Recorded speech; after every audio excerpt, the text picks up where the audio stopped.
Well, I came back from a road trip, hadn't driven this car in 2 weeks. Came back to totally dead battery.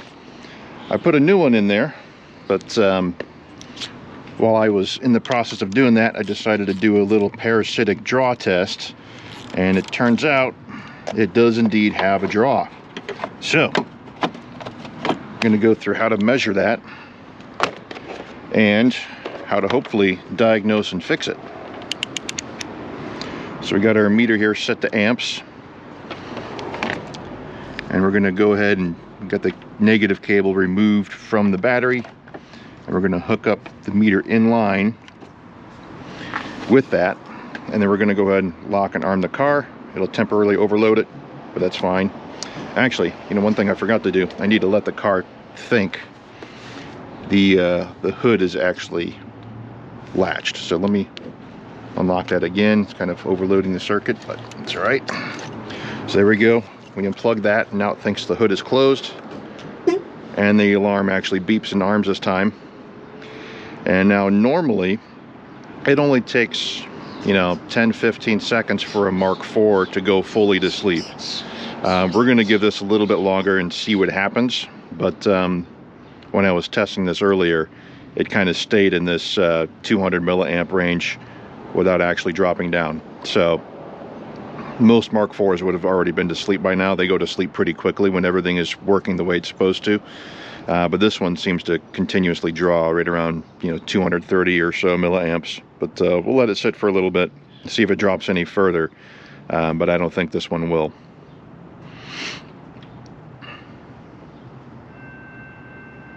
GoPro, stop recording. Alright, it's been a couple of minutes and it hasn't really changed at all. We're still around the 240 or so milliamp range. I should actually explain what the spec is on this. Volkswagen says and the acceptable maximum for most of their cars is 30 milliamps, and you need to give them at least 5 minutes or so to fully go to sleep for most cars. But normally, especially in an older car like this, it's more like 30 seconds maybe. And this one being a couple minutes already, and it hasn't gone down even a little bit, there's obviously something still wrong here. In my experience on these Mk4s as well, it's been that the maximum draw when everything is the way it's supposed to be is normally somewhere between 10 and 15 milliamps. Pretty low, like half of what Volkswagen says is acceptable. Now, if you have a Touareg or a Phaeton, or maybe at least a first-gen Touareg or a Phaeton, Volkswagen says on those cars you're supposed to, the maximum acceptable is closer to 50 milliamps, but still we're way above that regardless. We're, you know, well above 200. So obviously we got something to figure out here. So we'll go ahead and disarm it, unhook it, and we'll hook the battery back up directly, and then we're going to go inside and poke around and see what we figure out here. So I am going to take off my clamps. We're going to put the old school little probes on here. Now I got to switch this to millivolts, which means I got to move this cable over here. And now we're going to go test some fuses. So, car is unlocked and disarmed now. But now I actually need to arm the car again and make it think that this door is closed. So in a Mk4 generation car, the door switch is actually integrated into the door latch here. So you can see the light is on. It recognizes that this door is open. If I just trip the latch, the light went off. It thinks the door is closed now. Now I'll go ahead and lock and arm the car. And you can, you know, wait a little bit before you start to measure. But the main idea here is we are going to measure what's called a millivolt drop. So, across these fuses, and that'll actually give you an idea of what kind of a draw you have. So, when I actually touch the probes together, it should just read 0. But for whatever reason, when they're not actually connected to anything, it actually fluctuates around quite a bit. That's actually normal. But when you actually have good continuity, that reading should drop to 0. So, we're probably going to find that there's a couple of fuses here that have a millivolt drop. Actually, I should probably explain a couple things too. I didn't do it recorded, but the first thing I did was check to see if the alternator was causing the draw. So I unthreaded this large black cable here. This is the alternator cable that charges back to the battery. I removed that completely, and my milliamp reading when it was hooked up to the battery in line here did not drop at all. So that was not causing me any issues at all. So I can at least rule that out. And while we're here, maybe we can do, you know, read. This is the fans and the AC. These two are for ABS. No problems there. We probably should actually read something on like this one going to the interior. Might be a little bit, but it's such a big fuse, maybe not. So we'll go back to our normal blade fuses in here.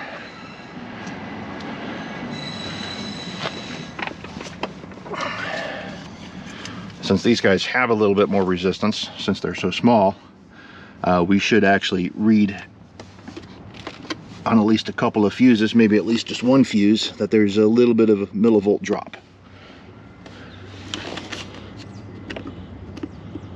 Let's see if I can get a good connection on there. I read 0. A tiny bit of corrosion on a couple of these too. That's 0, 0, 0, 0, 0, 0.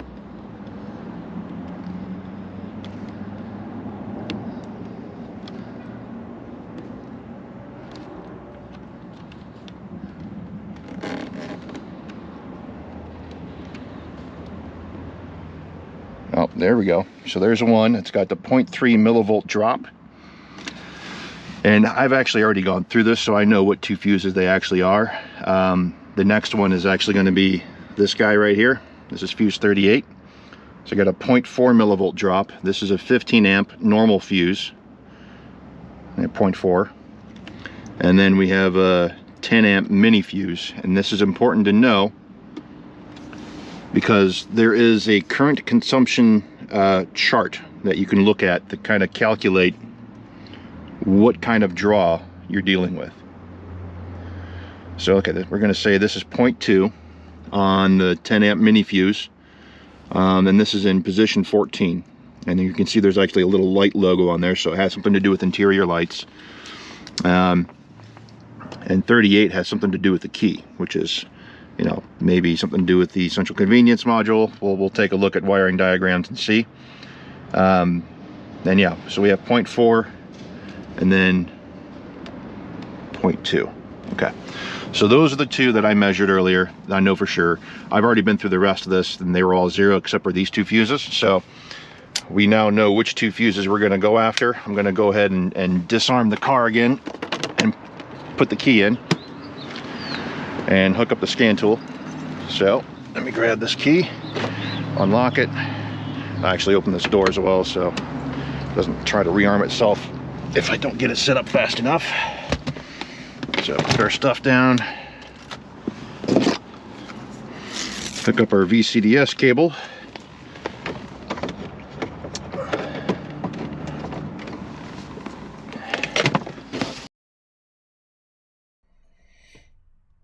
All right, so we are now with the VCDS hooked up to the car. I have HexNet, so it is hooked up wirelessly. Sometimes that's convenient for if I need to walk around the car to check something and also look at live data at the same time. Oops, I think I am on the wrong setup here. Let me go. I'm gonna hook this back up to the correct Wi-Fi.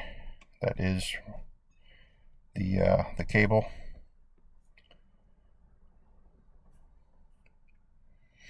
Okay, so here we are in the central convenience module. It's still kind of talking to the last couple slave modules here. So what's a couple things that are important. This is the part number of the central convenience module. And in these extra fields, these are actually the part numbers and software version numbers of each individual door control module, which are part of the window motors. It's very important to make sure that they all have the matching prefix. So in my case, this is a bit of an earlier car. It's a 2001, And the 1998 through 2001 Mark IVs, they're going to have a 1J prefix on all of their window motor, door control modules, and the central convenience module. When you get to 2002 and newer cars, they change to a 1C, 1 Charlie, if you will.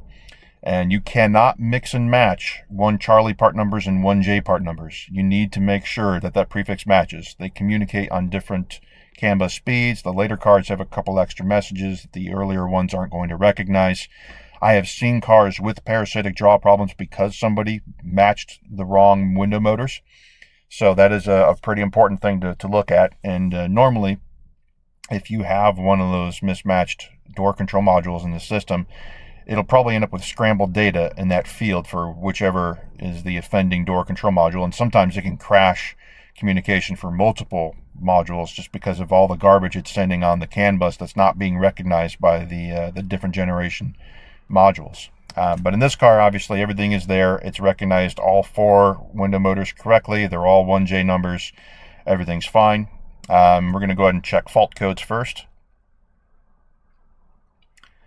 And I have a heated exterior mirror passenger side, and that's because I put on, it's actually a genuine Volkswagen, but it's a Euro 1 with the spherical mirror, but it didn't actually have the heated component, so it's just not plugged in. That's not a big deal. But then they have the tailgate open switch, F124 implausible signal intermittent.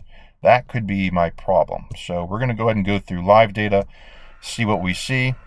That's individual window regulator buttons on the driver's door. This is actually always a good thing to look at as well, because it may not necessarily say the code. Sometimes it does, but making sure that all the door locks are working correctly. So this is the status of the lock itself. So it's currently unlocked. I hit the lock button. It says locked. Hit unlock again. When I open the door, this is 0 should change to a 1. You can see when I mouse over it, it's actually telling you which bit of binary is for what function. So this first one on the left is for the door open or door closed. The second one is for thermal protection, active or inactive, and it's currently inactive. There we go, door is open. We have 0 changes to 1, close it again, it goes back to 0. So that's working the way it should. We can go through and check all 4 doors that way. You can check everything, all the individual window switches in each door, all their individual door lock buttons, the mirror control switch. It's all going through that door's module, the door module, which is part of the window motor. So one of the main functions of a window motor is to translate all of these individual switch signals to and from data bus. So, every module is able to see all this data I'm looking at right now on that data bus, and they can respond to it if they need to, or if it's a signal for a different door, they don't have to respond to it. But they are all getting the same bits of data. You can see this door is working the way it's supposed to. Get our last door here. It's our rear left. Works the way it's supposed to. And you can look at the remote control buttons. Oh, this is interesting. So here we do have stuff about the ignition switch status, but we do have the rear lid tailgate key switch, meaning the key in the key tumbler back there. It thinks the key is being stuck in the open position, even though the key is not back there. That's what the code was for. This should be, closed or off right now, because there's no key back there tripping it. So I might have a mechanical issue where maybe a part of that tumbler is tripping that switch when it's not supposed to, or maybe I just need to go back there and put the key in it and wiggle it around a little bit, and maybe it'll be fine. We'll find out. But we do have, while we're here, we can take a look and make sure that, like terminal S is not staying on or anything weird like that. I have seen ignition switches fail so that the S contact stays on. S contact is the one that stays on when you turn the key off. So terminal 15 is your standard ignition switch power. So it's just strictly on and off with the position of the key. Terminal S turns on with it when you first turn the key on, but it stays on when you turn the key to the off position. It only deactivates when you remove the key from the ignition. So that's why your stereo stays on until you remove the key from the ignition. Or you can also program the lock system like I have to unlock all the doors when you remove the key from the ignition. So here, if I turn the key off, you'll see terminal 15 now says off, but terminal S still says activated until I'm going to go ahead and pull the key out. Pull the key out, now it says not operated. So, that's all working the way it's supposed to. That's not causing any issues. I can also go here. It does recognize the rear lid, the hatch is being closed, so that's good. The hood contact is closed as well. So my main issue seems to be this rear lid tailgate key switch. So, since I'm hooked up wirelessly, I can take my laptop with me to the back of the car with the key and see in live data if I can get this going back to reading normal.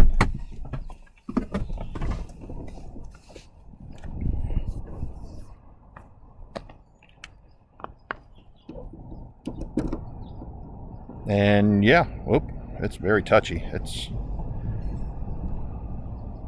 But yeah, if I just turn it to the right just a little bit, it does go back to not operated. So that will probably fix my draw issue, but there does seem to be something a little off about how easily that turns or gets tripped into on by barely even touching it. So it seems like I probably have something mechanical going on back there where there's a part of that key tumbler assembly that's not moving as easily as it's supposed to, or something along those lines. So I need to take that whole rear hatch area apart and figure out what's going on. The rear hatch actuator, the electric actuator, is also no longer working, and it's something that I replaced only not even 2 months ago. And it was working great for the first few weeks, but then all of a sudden it stopped working. So there may also be some broken wires between the hatch and the body, which is not entirely unusual for a Mk4 Golf. So I'm going to have to take all of that apart and see if I can fix the wires, if there is a problem with the wires, as well as investigate why there might be a mechanical issue as far as tripping that switch when it shouldn't be tripped. And I'm also unable to get it to mechanically allow the handle to open the hatch currently. So I might have to replace some parts back there, but at least for right now, just jiggling the key that little bit managed to make it so it's no longer tripping that key switch, and hopefully that fixes my draw. We will go ahead and hook the meter back up to the car and recheck it just to be sure, and we'll go from there. While I'm here, I can also show you one more thing. I was talking about there's some cars where the convenience system CAN bus can be your problem. So if you have, say, a corroded wire or otherwise broken wire to one of the door control modules, or wherever they all happen to splice together, or you have a mismatched module or just a bad module that's sending junk data, that's scrambling communications for everything else, you might see that this live data value here says CAN bus either not okay or single wire, one wire mode. And you would probably also store a code for being only in single wire mode. But the handy thing about the live data is if you're trying to track down where the problem area is, you can see in real time if this bus goes back to being okay as you're individually unplugging entire doors to see which one might be the problem. So say if this were running in single wire mode, you can go and unplug all 4 doors and just see if that makes it go back into bus okay or not. And if it does go back to bus okay, then one at a time, plug back each door and recheck this live data value. And if you basically just keep on plugging things back in until it goes back to single wire mode, and the last thing that you plugged in at that point would be almost certainly what is causing it to run in single wire mode. So either there's a broken wire between that door and the chassis, or there's a problem with that module in the door. So that is actually a really handy thing to know. I've had to do that before a few times, and it's certainly very, very handy piece of information when you're trying to diagnose and fix issues like that in these cars. It's not something that happens super frequently. Most of these systems are actually pretty reliable, so long as they're not getting a bunch of water or anything into them. But once in a while, certainly, get a junk module or a broken wire or something along those lines that causes issues and causes parasitic draws. It doesn't seem to be the case for my car, at least, but it is really, really good information to know that this live data value and how to unplug modules to restore the bus status to normal condition, to help you narrow down where exactly the problem area is, so you can then further focus on that area and find if it's either a module or a wiring issue between the chassis and the module that's in the door. So there you go. We're going to go ahead and unplug all of this now, and we'll go ahead and see if this no longer has a draw.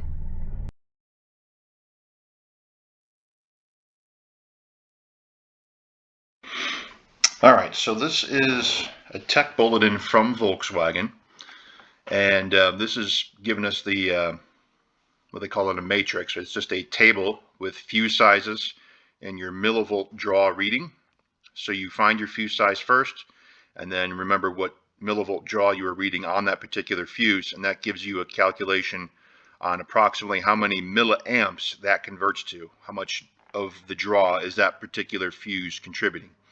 So in our case, we had the mini 10 amp fuse, and that had a 0.2 millivolt draw. So that was contributing about 28 milliamps of the draw.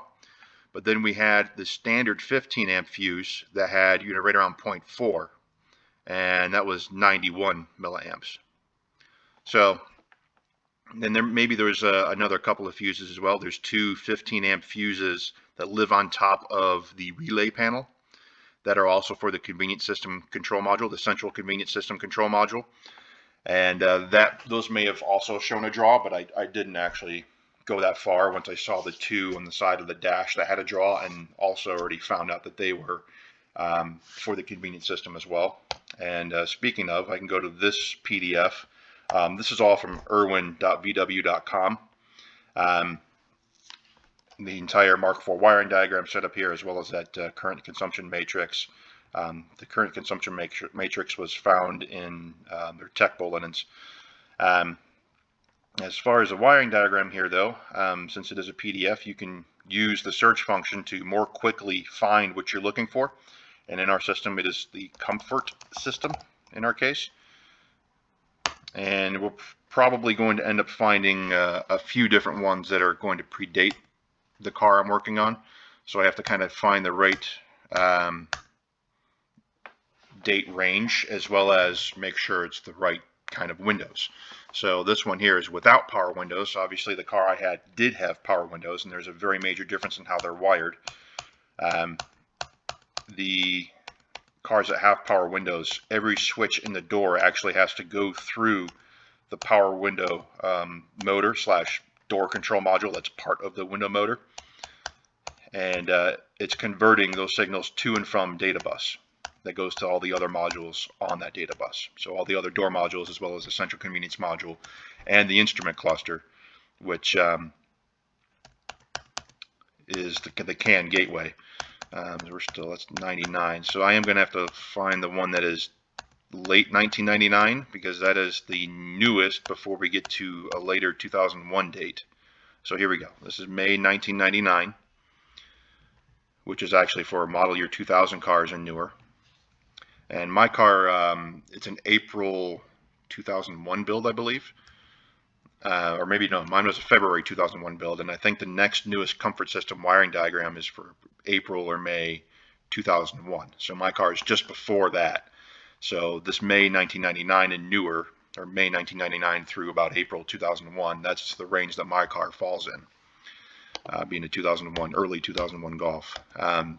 So we can go through here, and this is how I kind of figured out which fuses are related and go to where. So S14 was the first fuse. That was the mini 10 amp fuse. And it goes to just straight to the convenience control module. It doesn't say that it goes anywhere else. And then there was also the S238 fuse, which is just position 38, but it's the lower panel. That's why it has the 2 there that has the bigger fuses. And that was a 15 amp fuse, as it says right here. And you can see that it goes multiple places. So we have to follow these tracks. This is a DIN style wiring diagram. It's just how it works.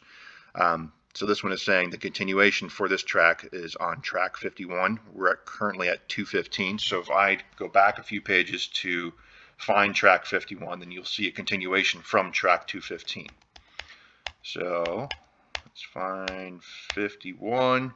So now this is track 51, and sure enough, here's our continuation track from 215.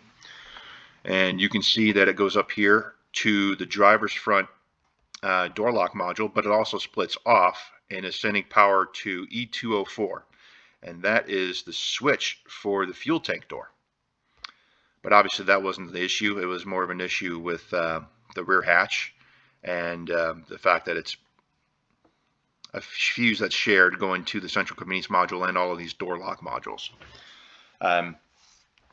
So let's see, we can go back now to 215 from 51 here, and you can see where else it goes, but it just goes to all the other doors basically is the main thing, all the other door modules. So this 83 from 216, so go back and go to 83 right here, and here's the continuation from 216 up here. It's going to J387. Look over here, J387 is the door control module, passenger side. And then similarly, it's just going to be the same thing. So now we have continuation track 105 from track 217. Wait, what did I say that was? 105. Okay, so we find 105. And here's the continuation from 217. It's going to J388, which is the door control module rear left. And then the last one is just going to go to the rear right. So track 119 from 218. So 119 here, continuation from 218, going to J389. That's your door control module rear right. But interestingly, when we look at, if I go to the component locations, look at the fuse list. So kind of scroll to the bottom of our document here, we get to the component locations. So got some wiring diagrams. Oh, there we go. So that's the fuses on top of the battery. This is our main fuses right here. So this is our fuse panel on the side of the dash. And you know, fuse 14 was one in question, and fuse 38 here. Find fuse 14. It says interior lights and central locking system. And then the other one was fuse 38 down here at the bottom. It's a central locking system with power windows, but also luggage compartment light and remote fuel tank door and motor to unlock rear lid. So I kind of wonder, with the key stuck in that position trying to send power full time, if that either burned up the motor, or you know, it's definitely because that motor's not responding anymore, but it's certainly being on full time. It was sending a signal back to the central convenience module, causing the central convenience module to stay awake effectively. That was the entire problem. So I need to take that whole rear hatch area apart so I can figure out exactly what's going on. I might have to replace that whole tumbler assembly with a new switch, or it just needs to take it apart and be relubed, you know, whatever the case is. But I also think, since that rear motor is no longer working despite being brand new, I may also have wires that are starting to degrade and break between the chassis and the rear hatch, which is not an unusual failure mode on a Mark IV Golf. So I'm going to have to start tearing all of that apart and see what I can do to fix it. But at least for right now, I figured out what the main issue was causing my draw, that caused my battery to go flat after I was gone for a couple weeks. And we'll move on from there.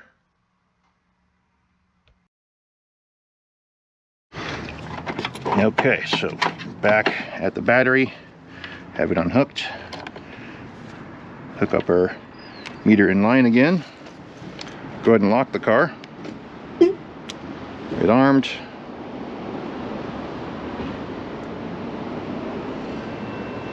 Oh, look at that. That's a lot better looking. We're now only down to, oh, there we go. We're dropping below 30 milliamps.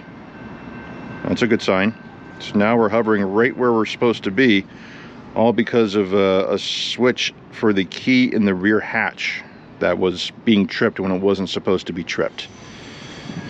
So I do have a problem with the rear hatch. The electric actuator is no longer working, and I already replaced that actuator, which fixed it for a while, but now it stopped working again. So I think I have issues with the wiring between the body and the hatch.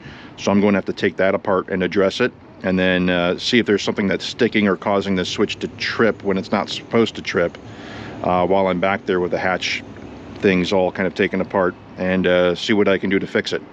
But for right now, I no longer have a draw just from using the key in the hatch and kind of wiggling it around a little bit to make sure it was in the off position and no longer triggering that switch. So that's at least a basic idea of how you can go about diagnosing parasitic draw issues. They can be, you know, a lot of different causes, but this is the cause in this car. So there you go.